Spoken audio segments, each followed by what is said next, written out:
अस्सलाम वालेकुम। मेरा नाम मोहम्मद शुएब है और आप देख रहे हैं शेबी बिटकॉइन यूट्यूब चैनल। आज के दिन मेरा टॉपिक क्रिप्टो मार्केट की अपडेट देना है, बीटीसी और इथेरियम का एनालिसिस करना है। आर्बिट्रम टोकन का 1.1 बिलियन का अनलॉक होगा, वो कब होगा उस बारे में बात करेंगे। साइबर टोकन और सी टोकन जो है लिस्ट में है बाइनांस और उसके अलावा कई एक्सचेंजेस पर, तो उनको भी डिस्कस करेंगे। सबसे पहले बीटीसी का चार्ट मेरे पास ओपन है 4 आवर के टाइम फ्रेम में, और 4 आवर के टाइम फ्रेम में दो ट्रेंड लाइन्स मैंने ड्रॉ की हैं। उन ट्रेंड लाइन को ये मुसलसल रिस्पेक्ट कर रहे हैं और अभी डाउन साइड पर ये अपनी सपोर्ट पर मौजूद है बिटकॉइन। अगर इसको यहाँ से वॉल्यूम मिलता है जिसके चांसेस कम हैं, तो फिर ये अप साइड पर जाकर अगेन अपने इस एरिया को रिटेस्ट कर सकता है।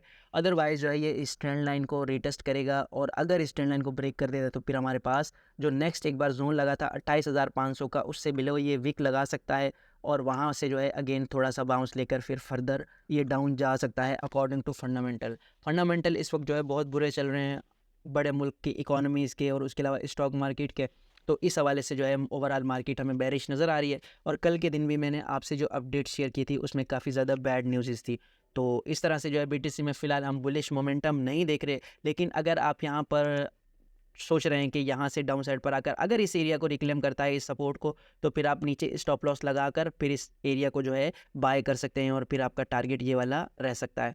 और बीटीसी की बात करते हैं वॉल्यूम के अकॉर्डिंग। यहाँ पर एक चार्ट शेयर किया है एक चैनल ने ट्विटर पर, और इस पर जो है हमें बिटकॉइन हिस्टोरिकली बिल्कुल लो वॉल्यूम के साथ ट्रेड करता हुआ नज़र आ रहा है। 2019 से लेकर अब तक इतना कम वॉल्यूम कभी नहीं हुआ। ये जो है बिटकॉइन का हिस्टोरिकली लो वॉल्यूम है, जिसकी एक वजह बिटकॉइन ETF का ना रिजेक्ट होना है ना अप्रूव होना है, बिल्कुल डिले हुए चला जा रहा है। तो इन्वेस्टर और ट्रेडर जो है इस चीज़ का इंतज़ार कर रहे हैं कि बिटकॉइन या तो रिजेक्ट हो जाए ETF, या फिर एक्सेप्ट हो जाए, तो उस हवाले से जो है वो डिसीजन लेंगे। तो फिलहाल ऐसा कुछ भी होता हुआ नज़र नहीं आ रहा। और अगर बिटकॉइन की बात करें वीकली टाइम फ्रेम में, तो वीकली टाइम फ्रेम में हमें मुसलसल ये अप ट्रेंड बनाता हुआ नज़र आ रहा है। और यहाँ पर अगर बात करें हम कैंडल्स की, तो अपना लो लाजमी स्वैप करता है बीटीसी, या कोई भी चार्ट जो है अपना लो एक बार लाजमी मार्केट मेकर स्वैप करवाता है। यहाँ डाउन साइड पर एक बार ले जाने के बाद जो बुलिश होंगे और जिनके स्टॉप लॉसेस होंगे, यहाँ लिक्विडेशंस होंगी, उन सबको मार्केट से आउट करके फिर मार्केट को अच्छा खासा बुलिश करते हैं। तो ऐसा अभी भी हमें कहीं भी देखने में नहीं आया। यहाँ 2023 के शुरू से लेकर अब जो है हमारे पास तकरीबन 8वां महीना हो चुका है। तो ओवरऑल हमें बीटीसी बुलिश ही नज़र आता चला जा रहा है। तो इसमें एक मैसिव सेल प्रेशर हम देख सकते हैं, और ये एक थीसिस है, ये गलत भी हो सकता है कि जैसे इस जगह फिर इस जगह पर और इस जगह पर बुलिश हुआ बीटीसी, अगेन यहाँ पर भी एक बुलिश कैंडल हमें नज़र आ सकती है। तो दोनों सिनेरियोस को आपने मद्देनज़र रखना है। उसके अलावा इथेरियम की बात करते हैं। इथेरियम 4 आवर के टाइम फ्रेम में हमें बेरिश नज़र आ रहा है बीटीसी की तरह ही, और मुसलसल ये अपने डाउन ट्रेंड पर जा रहा है। जुलाई से लेकर अब तक अपनी एक ट्रेंड लाइन को फॉलो कर रहा है और उस हिसाब से मुसलसल डाउन साइड पर जा रहा है। फिलहाल ये अपनी सपोर्ट पर है और उस सपोर्ट से ये कई बार बाउंस ले चुका है, तो ये सपोर्ट इसकी वीक है। तो अगर इसको ये ब्रेक कर देता है तो फिर डाउन साइड पर 1750 का एरिया इसका मस्ट एरिया है। यहाँ से इसे अगेन एक बाउंस मिल सकता है और फिर आप इस एरिया को टारगेट कर सकते हैं। इसके बाद ये दोबारा नीचे जा सकता है। और उसके अलावा बात करते हैं आर्बिट्रम के टोकन अनलॉक की, जो कि 16 मार्च 2024 को होंगे। लेकिन मैं आपके साथ इसे शेयर इसलिए करना चाहता हूँ क्योंकि ये वो 1.1 बिलियन डॉलर के कॉइन होंगे जो अनलॉक होंगे। तो इसमें जो है आप लॉन्ग टर्म के लिए इन्वेस्टमेंट ना करें तो बेहतर है।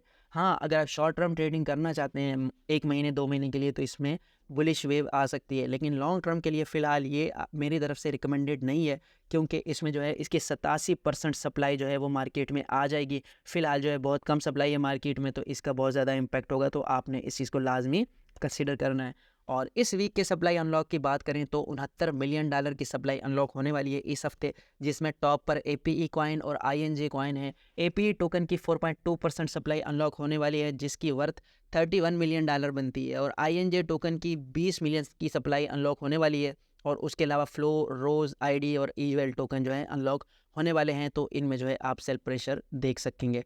और साथ ही बात करते हैं अली चार्ट्स की। इसने बाइनांस के कॉइन का जो है एनालिसिस किया है, और इसमें चार्ट में हमें नज़र आ रहा है कि एक बेयर फ्लैग बनता हुआ नज़र आ रहा है। इसका कहना है कि अगर इस बेयर फ्लैग को ये दोबारा से रिक्लेम नहीं करता अप साइड पर 240 की प्राइस को, तो ये फर्दर इसी टारगेट को जो है अचीव कर सकता है। और ये टारगेट $180 और $190 के करीब जा रहा है, जो कि 30% का ड्रॉप बन सकता है यहाँ पर। और अगर उसको मज़ीद नीचे फॉलो करेगा तो 150 से $160 पर भी जा सकता है, और ये बाइनांस के लिए बहुत ज़्यादा बुरी न्यूज़ रह सकती है।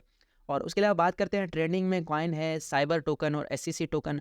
इनमें जो है 101 ने 178% का पंप लिया है और एक ने 3243% का, जो कि अच्छा खासा पंप है और इसका बेनिफिट हुआ होगा जो अर्ली इसके बायर्स होंगे।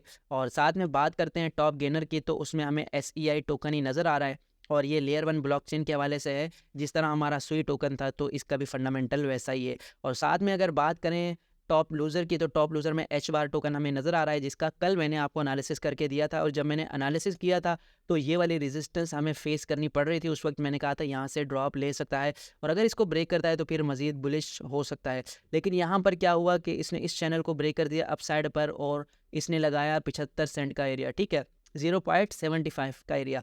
और उसके बाद अगेन एक लंबी सी विक बनाने के बाद दोबारा से इसने इसी चैनल पे अपनी विक लगाई और उसके बाद अगेन ये ट्रेड कर रहा है डेली के टाइम फ्रेम में ज़रा सा एक वोलेटाइल, काफ़ी वोलेटाइल है, डाउन साइड पर और अप साइड पर इसकी वीका में बनती हुई नज़र आ रही हैं। तो फिलहाल अगर ये इस ट्रेंड लाइन को अप साइड पर रिक्लेम करता है जैसे कि अभी नज़र आ रहा है हमें करता हुआ, तो हम जो है इसको एक मैनिपुलेशन कंसीडर कर सकते हैं और उसके बाद ट्रेंड लाइन के ब्रेकआउट के बाद एक रीटेस्ट कंसीडर करके अगेन ये अप साइड पर जा सकता है और मज़ीद बुलिश रह सकता है। तो ये थी आज की वीडियो। उम्मीद है कि आज की वीडियो भी आपके लिए इन्फॉर्मेटिव रही होगी। मिलते हैं अपनी नेक्स्ट वीडियो में